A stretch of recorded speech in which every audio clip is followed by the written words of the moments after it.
ನನಗೆ ನಮ್ಮ ಮನೆಯವ್ರಿಗೆ ಮಣ್ಣೆರ್ಚಿದ್ದು ಸಾಕು. ಇನ್ನು ಮುಂದೆ ಮಣ್ಣೆರ್ಸೋ ಸಾಹಸಕ್ಕೆ ಕೈ ಹಾಕಬೇಡ. ಇನ್ನು ಕಥೆ ಮುಗೀತು. ನಾಗಿಣೆ ನಾಗಿಣೆ ನಾಗಿಣೆ.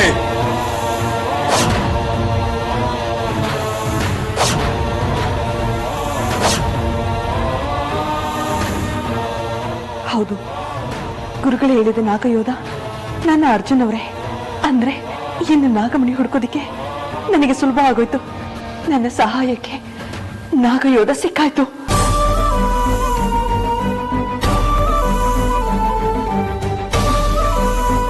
ಹಾಗಾದ್ರೆ ಅರ್ಜುನ್ ಅವರೇ ನೀವು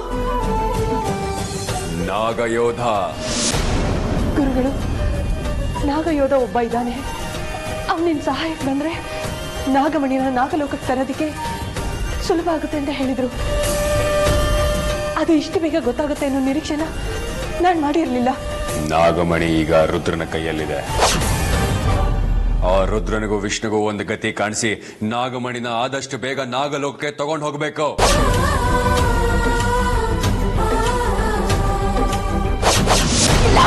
ಇಲ್ಲ ಇಲ್ಲ, ಎಂತ ಕೆಟ್ಟ ಕನ್ಸು. ನಾನು ಸ್ವಲ್ಪ ಉದಾಸೀನ ಮಾಡ್ಬಿಟ್ರೆ ಈ ಕನ್ಸು ನನ್ ಸಾಗ್ಬಿಡುತ್ತೆ. ನಿಜ ಆಗೋದಕ್ಕೆ ನನ್ ಬಿಡಬಾರ್ದು. ಏನ್ ಮಾಡ್ಲಿ? ಹೌದಾ, ನಾನು ಗುರುಗಳ ಮರೆ ಹೋಗ್ಲೇಬೇಕು. ನಾನು ಗುರುಗಳ ಮರೆ ಹೋಗ್ಲೇಬೇಕು. ಗುರುಗಳೇ, ಗುರುಗಳೇ, ನಾನು ದಮಯಂತಿ. ಮಾತಾಡಿ ಗುರುಗಳೇ, ಮಾತಾಡಿ. ಹೇಳು ದಮಯಂತಿ. ಕೆಲವು ಸಲ ಕನಸುಗಳು ಮುಂಬರೋ ದಿನಗಳನ್ನ ಸೂಚಿಸ್ತಾವಂತೆ, ನಿಜನಾ? ಹೌದು. ಇನ್ನು 10 ದಿನಗಳಲ್ಲಿ ಅರ್ಜುನನಿಗೆ ನಾಗಸುತ್ತು ಕಾಣಿಸಿಕೊಳ್ಳುತ್ತದೆ. ಈಗ ಸಾಮಾನ್ಯ ವ್ಯಕ್ತಿಯಂತೆ ಇರುವ ಇವನು ಇನ್ನು 10 ದಿನಗಳ ನಂತರ ಸಂಪೂರ್ಣವಾಗಿ ನಾಗಯೋಧನಾಗುತ್ತಾನೆ. ಎಚ್ಚರ ದಮಯಂತಿ, ಎಚ್ಚರ. ಗುರುಗಳೇ, ಅಯ್ಯೋ ದೇವ್ರಿ, ಅಂದ್ರೆ ಇಷ್ಟು ದಿನ ನಾನು ಕಾಪಾಡ್ಕೊಂಡು ಬಂದಿದ್ದ ರಹಸ್ಯ ಮಣ್ಪಾಲಾಗುತ್ತಾ? ನನ್ನ ಪ್ರಾಣಕ್ಕಿಂತ ಹೆಚ್ಚಿಗೆ ಪ್ರೀತಿಸೋ ನನ್ನ ಅರ್ಜುನ್ ನನ್ನಿಂದ ದೂರ ಆಗ್ತಾನ? ಇಲ್ಲ, ಹಾಗಾಗ್ಬಾರ್ದು, ಹಾಗಾಗ್ಬಾರ್ದು. ದೇವ್ರೆ, ನನ್ಗೆ ಎಂತ ಪರಿಸ್ಥಿತಿ ತಂದಿಟ್ಬಿಟ್ಟಪ್ಪ. ನಾನು ಏನ್ ತಪ್ಪು ಮಾಡಿದ್ದೀನಿ? ನಾನೇನ್ ಮಾಡ್ಲಿ? ನಾನೇನ್ ಮಾಡ್ಲಿ?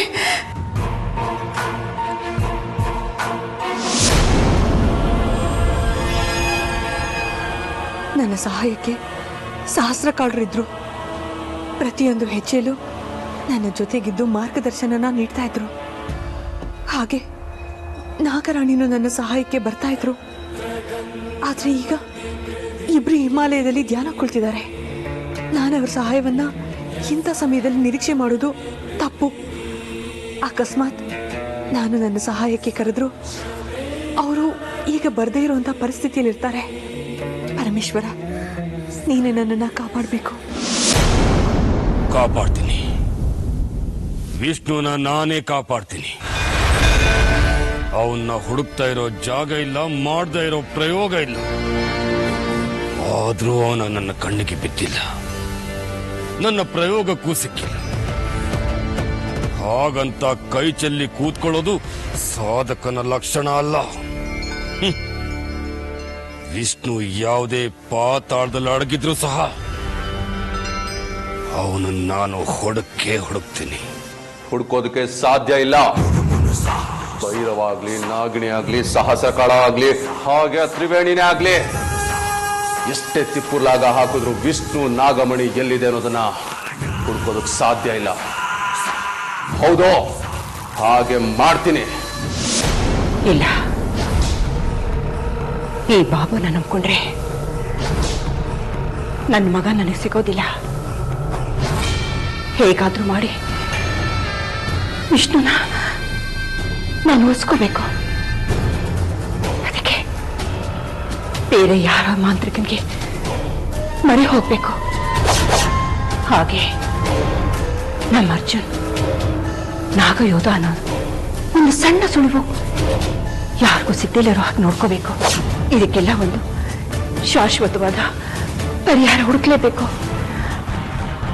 ಏನ್ ಮಾಡ್ಲಿ?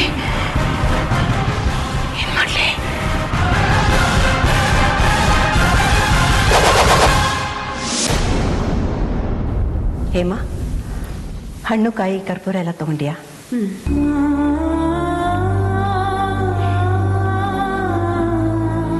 ನಾವು ಹೋಗ್ತಾ ಇರೋದು ದುರ್ಗಾಮ್ಮನ ದೇವಸ್ಥಾನಕ್ಕೆ. ಆ ಅಮ್ಮನ್ನ ಭಕ್ತಿಯಿಂದ ಬೇಡ್ಕೊ, ನಿನ್ ಕಷ್ಟ ಎಲ್ಲ ಪರಿಹಾರ ಆಗುತ್ತೆ. ಧೈರ್ಯವಾಗಿರು. ಹೊರಡೋಣ.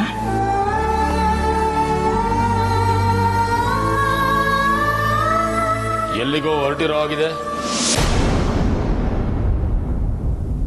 ಎಲ್ಲಿಗೂ ಅಲ್ಲ, ದೇವಸ್ಥಾನಕ್ಕೆ. ಯಾಕೆ? ನಮ್ಮನ್ನು ಕಾಯೋ ಗುರು ಕೈ ಚೆಲ್ಲಿ ಕೂತಾಗ ನಮ್ಮನ್ನ ರಕ್ಷಣೆ ಮಾಡು ಅಂತ ನಾವು ಬೇರೆ ದೇವ್ರ ಹತ್ರ ಮರೆ ಹೋಗ್ಬೇಕಲ್ಲ ಬಾಬಾ. ಅಂದ್ರೆ ನಿಮ್ಮನ್ನ ಕಾಪಾಡೋ ಶಕ್ತಿ ನನಗಿಲ್ಲ ಅಂತನ, ಅಥವಾ ನನ್ನ ಶಕ್ತಿ ಮತ್ತು ಸಾಧನೆ ಮೇಲೆ ನಿಮ್ಗೆ ಅನುಮಾನನ? ಹೌದು, ಎರಡೂನು. ಏನಂದ್ರೆ ತಾಯಿ? ಮತ್ತಿನ್ನೇನು ಬಾಬಾ, ಮಗ ಕಾಣ್ಲಿಲ್ಲ ಅಂತ ನಾನು, ಗಂಡ ಬರ್ಲಿಲ್ಲ ಅಂತ ನನ್ನ ಸೊಸೆ, ನಾವಿಬ್ರು ಕಣ್ಣೀರ್ ಹಾಕ್ತಾ ಇದ್ದೀವಿ. ಅದನ್ನ ನೋಡ್ಕೊಂಡು ನೀವು ಸುಮ್ಮನೆ ಕೂತಿದ್ದೀರಲ್ಲ, ಅಂದಮೇಲೆ ನಾವು ಬೇರೆ ದೇವ್ರ ಹತ್ರ ಮರೆ ಹೋಗ್ಲೇಬೇಕಲ್ಲ ಬಾಬಾ. ಕ್ಷುದ್ರ ದೇವತೆಗಳನ್ನ ಪೂಜಿಸೋ ನನ್ನನ್ನ ನೀವು ಗುರು ಅಂತ ಒಪ್ಕೊಂಡಿದ್ದೀರಾ. ಈಗ ನೀವು ಪುರಾಣ ದೇವತೆಗಳ ಹತ್ರ ಹೋದ್ರೆ ಯಾರು ನಿಮ್ಮ ಕೈ ಹಿಡಿಯೋದಿಲ್ಲ. ಹಾಗಂತ ನಮ್ಮನ್ನ ಹೆದರಿಸೋದಕ್ಕೆ ಪ್ರಯತ್ನ ಪಡಬೇಡಿ ಬಾಬಾ. ಕಣ್ಣೀರಿಗೆ ಕರಿತಲೇ ಇರೋ ದೇವರು ಈ ಪ್ರಪಂಚದಲ್ಲೇ ಇಲ್ಲ. ಸರಿ, ನೀವು ಬೇಕಾದ್ರೆ ದೇವಸ್ಥಾನಕ್ಕೆ ಹೋಗಿ, ನಿಮ್ಮ ಪ್ರಯತ್ನ ನೀವು ಮಾಡಿ, ನನ್ನ ಪ್ರಯತ್ನ ನಾನು ಮಾಡ್ತೀನಿ. ನೀವೇನ್ ಪ್ರಯತ್ನ ಮಾಡ್ತೀರಾ? ಕರ್ಣ ಪಿಶಾಚಿಯನ್ನ ಆವಾಹನೆ ಮಾಡಿ ಅವನಿಂದ ವಿಷ್ಣು ಎಲ್ಲಿದ್ದಾನಂತ ತಿಳ್ಕೊಂಡು ನೀವು ದೇವಸ್ಥಾನಕ್ಕೆ ಹೋಗಿ ಬರೋಷ್ಟರಲ್ಲಿ ವಿಷ್ಣುನ ಈ ಮನೆಗೆ ಕರ್ಕೊಂಡು ಬರ್ತೀನಿ. ಜೈ ಮಹಾಕಾಲ.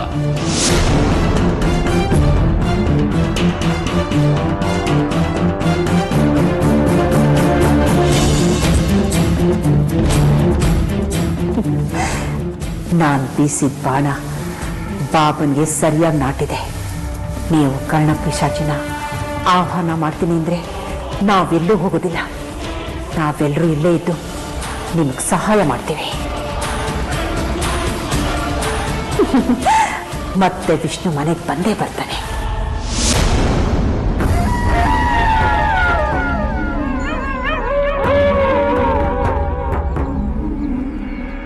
ನಾಗಮಣಿನ ವಶಪಡಿಸ್ಕೊಳ್ಳೋದು ಎಷ್ಟು ಮುಖ್ಯನೋ ಅದನ್ನ ಕಾಪಾಡ್ಕೊಳ್ಳೋದು ಸಹ ಅಷ್ಟೇ ಮುಖ್ಯ.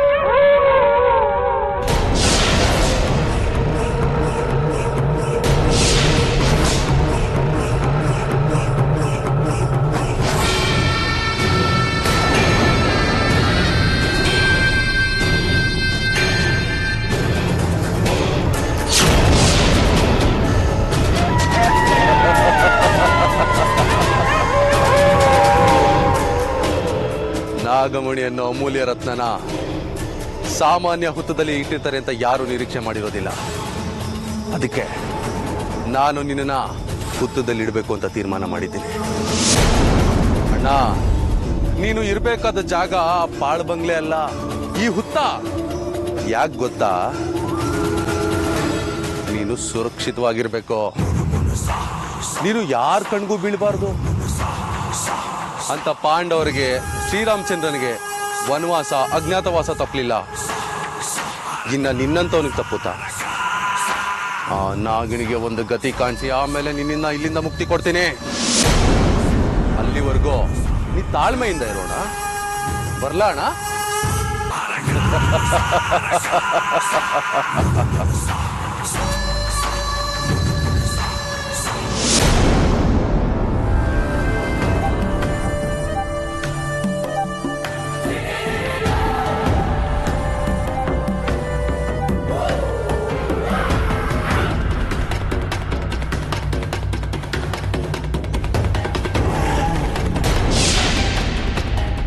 ಇವನು ಮಾಡ್ತಾ ಇರೋ ಪ್ರಯೋಗದಿಂದ ವಿಷ್ಣು ಸಿಕ್ಕೇ ಸಿಗ್ತಾನೆ ಅನ್ನೋ ನಂಬಿಕೆ ಬರ್ತಾ ಇದೆ ನನಗೆ.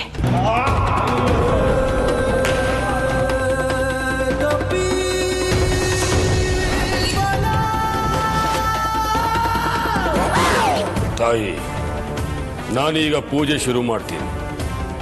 ಮನೆ ಹೊರಗೆ ಯಾರು ಇಲ್ಲ ತಾನೆ? ಇಲ್ಲ ಬಾಬಾ, ಯಾರೂ ಇಲ್ಲ. ಹೊರಗೆ ಗೇಟ್ ಸಹ ಲಾಕ್ ಮಾಡಿದ್ದೀನಿ. ಯಾರು ಒಳಗೆ ಕೂಡ ಬರಕ್ಕಾಗಲ್ಲ.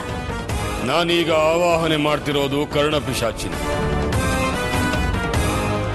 ಹೇಳಿ ಕೇಳಿ ಅದು ಶಕ್ತಿಯುತವಾಗಿರುತ್ತೆ. ಅಲ್ಪ ಸ್ವಲ್ಪ ದೋಷ ಕಂಡು ಬಂದ್ರು ನಾನಾಗ್ಲಿ ವಿಷ್ಣು ಆಗ್ಲಿ ಜೀವಂತವಾಗಿರೋದಿಲ್ಲ.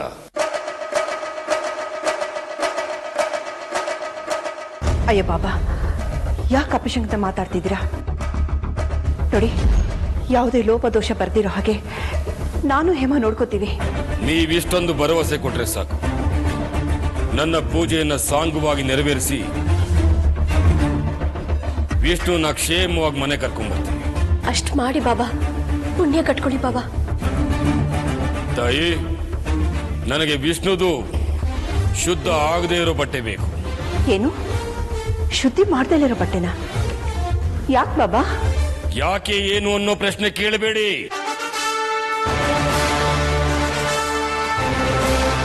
ಹೇಮ, ತಂದ್ಕೊಡು.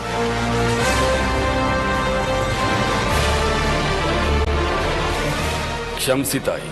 ಚೇಚೆ, ಕ್ಷಮೆ ಯಾಕೆ ಬಾಬಾ? ತಾವು ಏನೇ ಮಾಡಿದ್ರು, ಏನೇ ಹೇಳಿದ್ರು ಅದ್ರಲ್ಲಿ ಒಂದು ಅರ್ಥ ಇರುತ್ತೆ.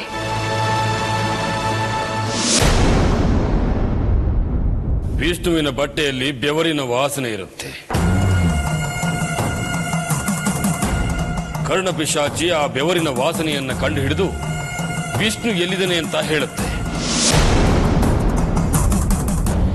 ಆ ಬೆವರಿನ ವಾಸನೆಯನ್ನ ಆಗ್ರಣಿಸುತ್ತಾ ಮುಂದೆ ಮುಂದೆ ನಮಗ್ ದಾರಿ ತೋರಿಸ್ತಾ ವಿಷ್ಣು ಇರೋ ಜಾಗಕ್ಕೆ ನಮ್ಮನ್ನ ಕರ್ಕೊಂಡು ಹೋಗುತ್ತೆ.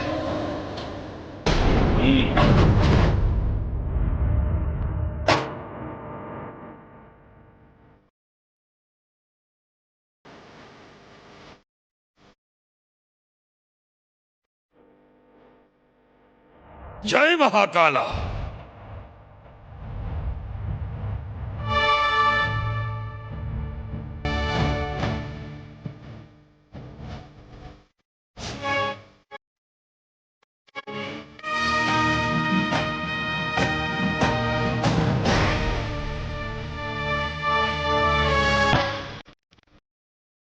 ಓಂ ಹ್ರೀಂ ರಾಂ ಫಟ್ ಸ್ವಾಹಾ.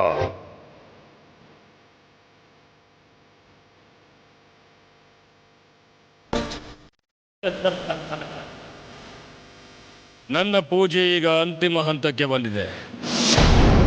ಇನ್ನು ಸ್ವಲ್ಪ ಹೊತ್ತಿನಲ್ಲೇ ಕರ್ಣಪಿಶಾಚಿಯನ್ನ ಆವಾಹನೆ ಮಾಡ್ತೀನಿ.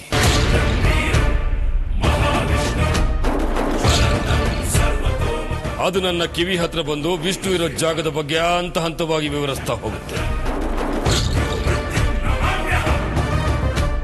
ಹಾಗೆ ದಾರಿ ತೋರಿಸ್ತಾ ಹೋಗುತ್ತೆ. ಅದನ್ನ ಹಿಂಬಾಲಿಸ್ಕೊಂಡು ನಾನು ಮತ್ತೆ ತ್ರಿವೇಣಿಯಮ್ಮ ಹೋಗ್ತೀವಿ. ಮನೆಯವರೆಲ್ಲ ಇಲ್ಲೇ ಇದ್ದು ಈ ಕುಂಡಲಿಯನ್ನ ಜೋಪಾನವಾಗಿ ನೋಡ್ಕೊಂಡು, ಅಷ್ಟೇ ಅಲ್ಲ ಯಾವುದೇ ಕಾರಣಕ್ಕೂ ಈ ದೀಪ ಆರದ ಹಾಗೆ ನೋಡ್ಕೊಂಡು. ಸರಿ ಬಾಬಾ. ಹೇಮಾ, ಬಾಬಾ ಹೇಳಿದ್ದೆಲ್ಲ ಗೊತ್ತಾಯ್ತು ತಾನೆ? ಹೂವತ್ತೆಮ್ಮ, ತಿಳಿತು. ಅವರು ವಿಷ್ಣು ಇರೋ ಜಾಗಕ್ಕೆ ತಲುಪೋ ಮೊದಲು ನಾನ್ ವಿಷ್ಣು ಇರೋ ಜಾಗಕ್ಕೆ ತಲುಪಿ ನಾಗಮಣಿನ ಪಡ್ಕೋತೀನಿ. ನನ್ನೊಂದು ರಿಕ್ವೆಸ್ಟ್. ಹೇಳು. ನಾನು ನಿಮ್ ಜೊತೆ ಬರ್ತೀನಿ. ಬೇಡ, ನೀನ್ ಮನೇಲೇ ಇರು. ನೀನ್ ಹೋಗ್ತಾ ಇರೋದು ಅಪರಿಚಿತ ಜಾಗಕ್ಕೆ. ಅಲ್ಲಿ ಹೇಗಿರುತ್ತೋ ಏನೋ ಯಾರಿಗ್ ಗೊತ್ತು. ನನಗೆ ಅಪ್ಪನ ಪ್ರಾಣ ಎಷ್ಟು ಮುಖ್ಯನೋ ನಿನ್ನ ಪ್ರಾಣ, ಬಾಬಾ ಅವ್ರ ಪ್ರಾಣ ಅಷ್ಟೇ ಮುಖ್ಯ. ಇಲ್ಲಿ ಇದನ್ನೆಲ್ಲ ನೋಡ್ಕೊಳ್ಳೋದಕ್ಕೆ ಅಮ್ಮ ಮತ್ತೆ ಅಮೃತ ಅವ್ರು ಇದಾರಲ್ಲ.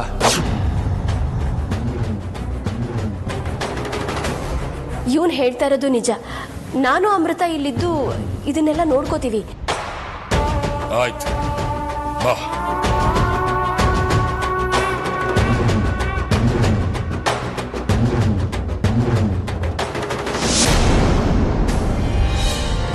ಜೈ ಮಹಾಕಾಲ.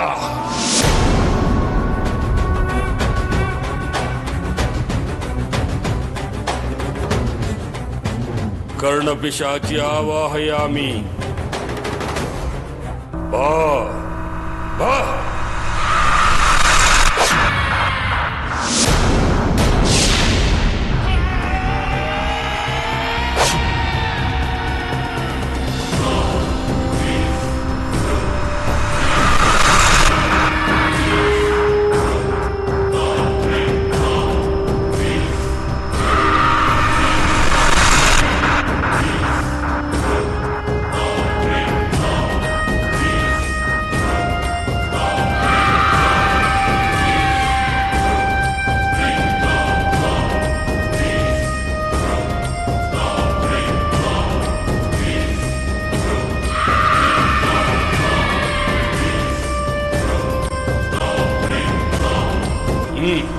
ಹೊರಡು. ತ್ರಿವೇಣಿ ಅಮ್ಮ, ಅರ್ಜುನ್ ಬನ್ನಿ ನನ್ನ ಜೊತೆ. ಸರಿ ಬಾಬಾ.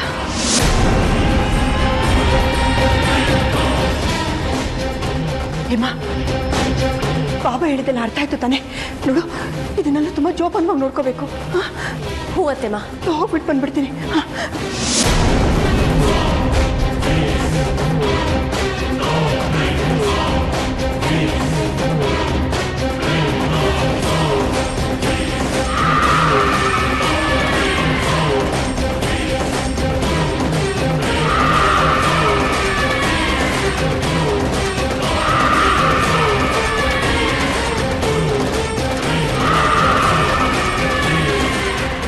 ಇವತ್ತೇನೇ ಆದ್ರೂ ನಿಮ್ಮ ಅಪ್ಪನ ಕರ್ಕೊಂಡೇ ಹೋಗೋದು.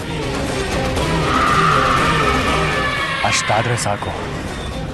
ಅಪ್ಪ ಯಾವ ಪರಿಸ್ಥಿತಿಲಿದ್ದಾರೋ ಏನೋ. ಪಾಪ ಹೇಳಿದ್ರಲ್ಲ ನಿಮ್ಮಪ್ಪ ಕ್ಷೇಮವಾಗಿದ್ದಾರೆ ಅಂತ. ಇಲ್ಲ ಅಜ್ಜಿ, ನಾನು ಕಣ್ಣಾರೆ ನೋಡೋವರೆಗೂ ನಾನು ಯಾರ ಮಾತನ್ನು ನಂಬೋದಿಲ್ಲ. ಅದು ಸರಿನೇ. ವಿಷ್ಣುನ ಕಣ್ಣಾರೆ ನೋಡೋವರೆಗೂ ನನ್ನ ಮನ್ಸಿಗೂ ಸಮಾಧಾನ ಇಲ್ಲ.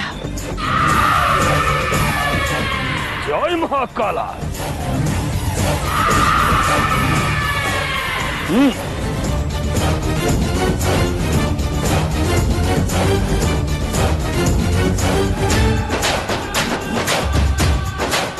ಇದೇನಿದು?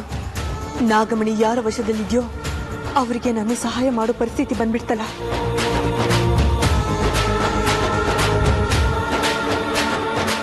ಪರಮೇಶ್ವರ, ನಾನು ವಿಷ್ಣು ಇರೋ ಜಾಗನ ನೋಡ್ಬೇಕು ಅಂದ್ರೆ ಭೈರವನ ಹಿಂಬಾಲಿಸ್ಕೊಂಡು ಹೋಗ್ಬೇಕು. ಹೊರಗಡೆ ಹೋಗ್ಬೇಕು ಅಂದ್ರೆ ಇಲ್ಲಿ ಅತ್ತೆಗೆ ಅನುಮಾನ ಬರ್ದೇ ಇರೋ ಹಾಗೆ ನಾನು ಇಲ್ಲಿಂದ ಹೋಗ್ಬೇಕು. ಏನ್ ಹೇಳೋದು, ಏನ್ ಮಾಡೋದು ಒಂದು ಗೊತ್ತಾಗ್ತಾನೆ ಇಲ್ವಲ್ಲ.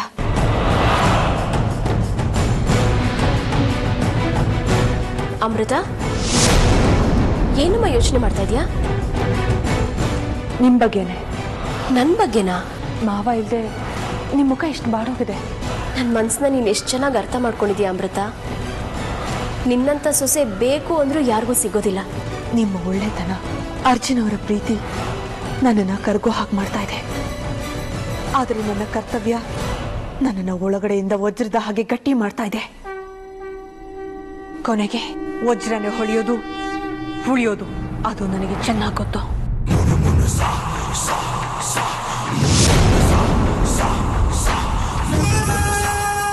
ಇಲ್ಲಾಗಿರೋದನ್ನ ನೋಡ್ತಾ ಇದ್ರೆ ಆ ಭೈರವ ವಿಷ್ಣುನ ಹುಡ್ಕೋಕೆ ಬೇರೆ ಏನೋ ಪ್ರಯತ್ನ ಮಾಡ್ತಾ ಇದ್ದಾನೆ ಅನ್ನೋದು ಸತ್ಯ. ರುದ್ರ, ಇದು ಏನು? ಇದನ್ನ ಯಾರು ಮಾಡಿದ್ದು? ಇದು ಕರ್ಣ ಪಿಶಾಚಿ ಕುಂಡಲಿ.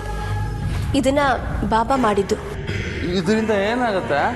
ಈ ಕರ್ಣ ಪಿಶಾಚಿ ನಿಮ್ಮಣ್ಣ ಎಲ್ಲಿದ್ದಾರೆ ಅಂತ ತೋರ್ಸತ್ತಂತೆ. ಹೌದಾ? ಹೇಗೆ? ಜಾಗ ತೋರ್ಸಕ್ ಅದು ಹೋಗಿದೆ. ಅದ್ರ ಹಿಂದೆನೆ ಬಾಬಾ, ಅತ್ತೆಮ್ಮ ಮತ್ತೆ ಅರ್ಜುನ್ ಕೂಡ ಹೋಗಿದ್ದಾರೆ. ಈ ಕರ್ಣ ಪಿಶಾಚಿ ಬಗ್ಗೆ ನನಗೆ ಚೆನ್ನಾಗಿ ಗೊತ್ತು. ನಿಜವಾಗ್ಲೂ ನಾನು ನಾಗಮಣಿ ಮತ್ತೆ ವಿಷ್ಣುನ ಬಚ್ಚಿಟ್ಟಿರೋ ಹುತ್ತನ ತೋರಿಸ್ಬಿಡುತ್ತೆ.